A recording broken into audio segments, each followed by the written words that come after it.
নমস্কার বন্ধুরা, welcome to my channel যোগ ও মায়া। কেমন আছেন সবাই? ভালো আছেন? সবাই খুব খুব ভালো থাকুন, সুস্থ থাকুন, আনন্দে থাকুন। সবাইকে আমার পক্ষ থেকে অনেক শুভেচ্ছা এবং শুভকামনা রইল। আজকে আপনাদের কাছে যে টপিকটা নিয়ে এসেছি সেটা হচ্ছে গিয়ে খুবই কমন, গ্যাস, অম্বল, বদহজম, কোষ্ঠকাঠিন্য। এর থেকে কিভাবে নিস্তার পাবেন সেটা নিয়ে আজকে আলোচনা করব। তার কারণ বলবো, তার লক্ষণ বলবো, তার প্রতিকারের উপায় বলবো, এবং যে মশলা দিয়ে আপনারা মশলাদার একদম টেস্টি রান্না বানান সেই মশলা দিয়েই কিভাবে আপনি নিজেকে ভালো রাখবেন সেই নিয়ে আজকে চর্চা করব। আমার সঙ্গে শেষ পর্যন্ত থাকুন। ভালো লাগলে লাইক করুন, কমেন্ট করুন, সাবস্ক্রাইব করুন। দেখুন, গ্যাস অম্বল কী কারণে হয়? গ্যাস অম্বল হওয়ার মূল কারণ হলো খাদ্য তালিকাগত কারণ। খাদ্য তালিকাগত কারণটা কীরকম? দেখুন, মটরশুঁটি, ডাল, ব্রকলি, ফুলকপি, এমন কিছু সবজি আছে বা এমন কিছু খাদ্য আছে, তেলে ভাজা বলুন, ভাজাভুজি বলুন, পরোটা, তারপরে বাইরের যে সমস্ত জাঙ্ক ফুড, এই সমস্ত খেলে কি হয়, আমাদের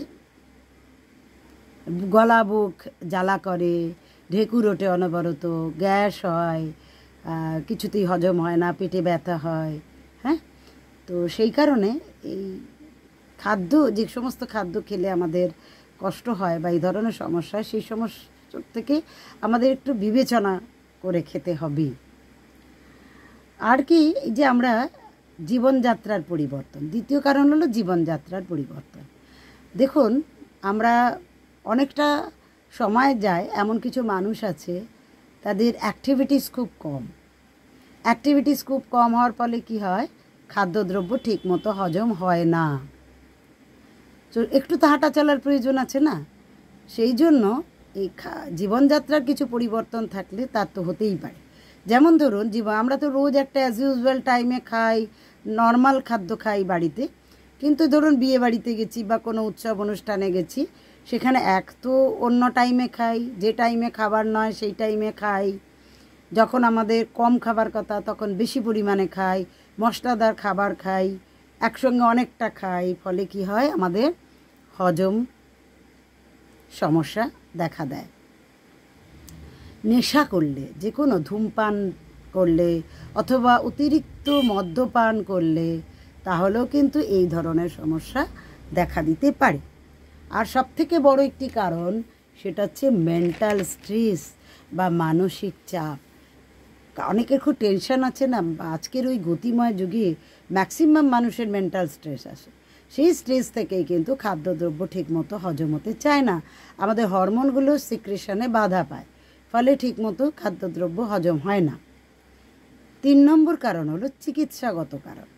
দেখুন, আইবিএসের সমস্যা, অর্থাৎ ইরিটেবল বাওয়েল সিনড্রোমের মতো সমস্যা থাকলে এই ধরনের অস্বস্তি দেখা দিতে পারে। আর কি হয়, আমাদের ক্ষুদ্রান্ত্রে বা স্মল ইন্টেস্টাইনে যদি ব্যাকটেরিয়া দেখা দেয়, কিছু ব্যাকটেরিয়া উপস্থিত হয়, তাহলে এরকম সমস্যা দেখা দেয়। আবার এরকম হয়, যে খাবারটা যার প্রয়োজন নয়, যে খাবার যার হজম হয় না, তিনি যদি সেই খাবারটা খান, তাহলেও কিন্তু হজমে সমস্যা দেখা দিতে পারে, পেটে গ্যাস হতে পারে, পেট ফাঁপতে পারে। চতুর্থ কারণটা কি, মেডিসিন। এমন কিছু মেডিসিন আছে যে মেডিসিনগুলো খেলে গ্যাস, অম্বল, বুক জ্বালা, পেটে ব্যথা, বমি এসব হতে পারে। লক্ষণ কি দেখে বুঝবেন যে আপনার গ্যাস অম্বলজনিত বা বদহজম হয়েছে? এক হচ্ছে কি, বুকে জ্বালা জ্বালা হবে, টক জল মুখ দিয়ে উঠে আসবে, অনবরত ঢেকুর উঠবে, গলা, জিভ, বুক শুকিয়ে আসবে, পেটে ব্যথা হবে, পেট ফুলে থাকবে, অতিরিক্ত ঢেকুর উঠবে, উইন্ড পাস হবে, কোনো কিছু ভালো লাগবে না, মন অস্থির থাকবে। এসব দেখলে বুঝবেন যে আপনার এই সমস্যার জন্যই এটা হচ্ছে। এর প্রতিকার কি? প্রথম প্রতিকার হলো, গ্যাস উৎপন্ন হয় এমন খাবার থেকে দূরে থাকা, এমন খাবার খাবেন না। 2 নম্বর হচ্ছে, অল্প অল্প খান, বারে বারে খান। আর প্রতিদিন যে নিয়মে খাচ্ছে, যে টাইমে খাচ্ছে, সেই টাইমে খান। টাইমের এদিক ওদিক করবেন না। অনেক রাত পর্যন্ত জাগবেন না। অনেক রাত পর্যন্ত জাগলেও কিন্তু আমাদের হজমের সমস্যা দেখা দেয়। খাওয়ার পরে পরেই শুয়ে পড়বেন না, 3 নম্বর পয়েন্ট। একটু হাঁটবেন, একটু বজ্রাসন করবেন, তারপর শোয়ার আগে 1 গ্লাস জল খাবেন, তারপর শোবেন। 4 নম্বর, সারাদিনে 8 থেকে 10 গ্লাস জল পান করুন। আপনার ভিতরে যদি অ্যাসিড জমায়, সেটাও কিন্তু স্টমাকে যে অ্যাসিডটা তৈরি হয়, ওটা আপনার জলের সঙ্গে ইউরিন হয়ে বেরিয়ে যাবে। 5 নম্বর হচ্ছে, ঘুম থেকে উঠেই কুসুম কুসুম 2 গ্লাস গরম জল খান। আর কখন গরম জল খাবেন? দুপুরবেলা এবং রাত্রিবেলা খাবার আগে, কতক্ষণ আগে? আধ ঘন্টা। আর খাবার আধ ঘন্টা পরে অবশ্যই কুসুম কুসুম গরম জল খান। 6 নম্বর, দুপুরে এবং রাতে খাবার আগে তো বলেই দিয়েছি, এটা 6 নম্বর পয়েন্ট ধরে নিন। আর 7 নম্বর পয়েন্ট কি? 7 নম্বর পয়েন্ট হচ্ছে, যে মশলাগুলো দিয়ে আমরা আমাদের এই সমস্যাকে কাটিয়ে উঠব সেটা বলবো।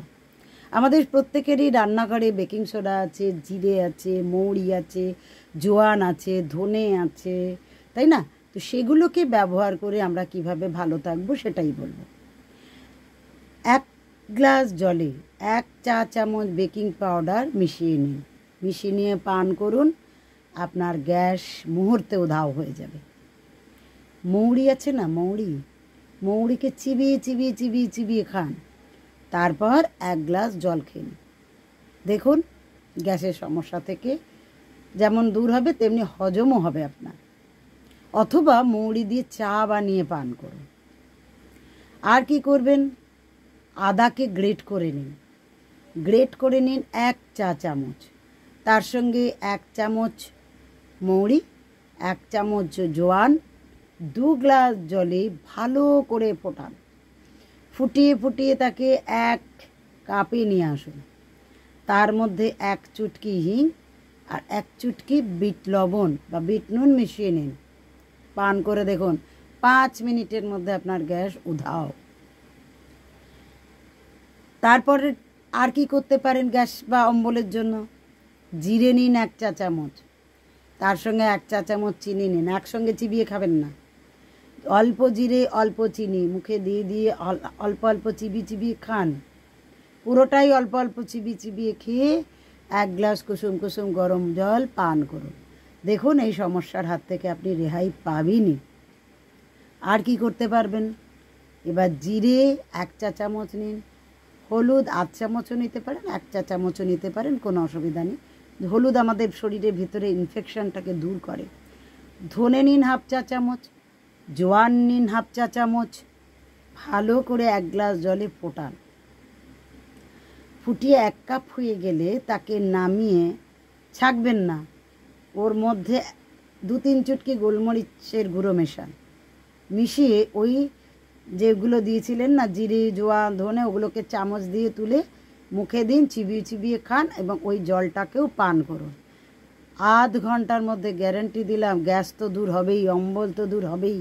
গ্যাসের ফলে বুকে যে ব্যথা হয়, সেই ব্যথাটাও দূর হয়ে যাবে। এটা গ্যারান্টি দিচ্ছে এই কারণে, এটা আমার প্রত্যক্ষ অভিজ্ঞতা, যে বুকের ব্যথায় কাটা ছাগলের মতো লাফাচ্ছে। ডাক্তারখানা নিয়ে গেছে, ডাক্তার দেখেছে, ওষুধ দিয়েছে, বলেছে হার্টের সমস্যা নয়, কিন্তু ওষুধেও তার এই কষ্ট কমেনি। তো তাকে আমি আধ ঘন্টা ছাড়া ছাড়া এই জল পান করতে বলেছিলাম। 10টার সময় থেকে আমি বলেছি বিকেলের মধ্যে রোগী সুস্থ। সে উঠে বসেছে এবং রাত্রি 10টার সময় সে বসে বসে ভাত খাচ্ছে। তার একদম পুরোপুরিভাবে গ্যাস অম্বলের সমস্যা, বুকে ব্যথা, সম্পূর্ণভাবে এই সমস্যা থেকে সে রেহাই পেয়ে গেছে, মুক্তি পেয়েছে। আর কীভাবে খেতে পারেন? কি খেলে আপনার এই গ্যাস অম্বল থেকে রেহাই পাবেন? 2-3টে গোলমরিচ নিন।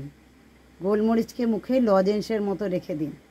চুষে চুষে সেটাকে খান।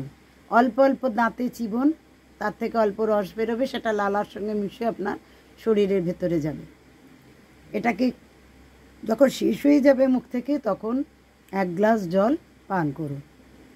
আপনার গ্যাস বলুন, অম্বল বলুন, ধোঁয়া ডেকুর, চোঁয়া ডেকুর একদম মুহূর্তে ঠিক হয়ে যাবে। এমনকি যদি এই ধোঁয়া ডেকুর বা চোঁয়া ডেকুরের কথাই বললাম, 1 গ্লাস প্লেন ওয়াটারেই আপনি 2-3 চুটকি গোলমরিচের গুঁড়ো মিশিয়ে নিয়েও খেয়ে দেখতে পারেন, যে এই সমস্যা থেকে একদমই মুক্তি পাবেনই, গ্যারান্টি এটা। পুদিনা পাতা চা বানিয়ে খান, ভীষণ উপকার পাবেন। একদম আপনার শরীরের ভেতর থেকে যে সমস্যাগুলো ধীরে ধীরে এটাকে রেহাই দিয়ে আপনাকে সুস্থ স্বাভাবিক করে তুলবে। আপনার মনের ভেতরে যে অস্থিরতা ছিল সেটাকেও দূর করে দেবে। আপনার ব্লাড সার্কুলেশন যেভাবে প্রতিহত হয়েছিল সেটাও ঠিকঠাক চলতে থাকবে। আর আপনিও মনে একটা স্ফূর্তি অনুভব করবেন, শরীরে মনে কোথাও কোনো অস্বস্তি থাকবে না। এইভাবেই আপনি ভালো থাকবেন, আর এইভাবেই আপনারাও ভালো থাকুন। তো আপনাদের জন্য এইভাবেই ভালো থাকার জন্য আমি আগামী দিনে আরও অনেক কিছু নিয়ে আসব, যেগুলো আপনারা দেখতে থাকুন এবং আমাকে সাপোর্ট করুন। অবশ্যই আপনারা ভালো থাকবেন। তো এই কথা বলে আজকের মতো বিদায় নেব। সবার কাছে ওম শান্তি।